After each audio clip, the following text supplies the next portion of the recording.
आपला विषय असा सुरू होता की संतांना केवळ आपल्याकडनं काही अपेक्षा असेल तर ती केवळ नामाची आहे. महाराजांच्या बोधवचनांमध्ये महाराज एवढंच सांगतात की सत्य सत्य तेव्हा सत्य मी एकच सांगतो, तुमच्याकडून मला कसलीही अपेक्षा नाही, फक्त तुम्ही नाम घ्या, बाकी सर्व मिळेल. नामाच्या बाबतीत मी बोधवचन सारखे सारखे आपण जेव्हा चिंतन करत असेल तेव्हा श्री महाराजांचं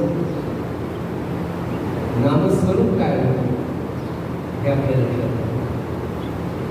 महाराज म्हणाले की देवळामधून दर्शन घेऊन बाहेर पडणाऱ्या भाविकांकडे त्या देवळाच्या बाहेर उभे असलेले भिकारी ज्या पद्धतीने त्या भाविकाकडे पाहतात की हा मला भीक वाढेल का, तो मला भीक वाढेल का, तसं मी तुमच्या सगळ्यांकडे पाहतो की हा नाम घेईल का, हा नाम घेईल का, हा नाम घेईल. म्हणजे आपल्याकडून सत्य सत्य फक्त एकच त्यांना अपेक्षा आहे. पुन्हा पुन्हा खरोखर आपल्याला आपण इथे आलो, आपल्याला त्यांच्या कृपेमुळे सगळ्या प्रापंचिक अडचणींना बाजूला करून इथे आलो, ती खरी महाराजांचीच कृपा आहे.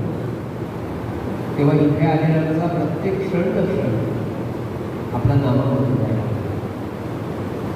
आणि त्याचा अट्टहासच आपण सगळ्यांनी घेतला पाहिजे.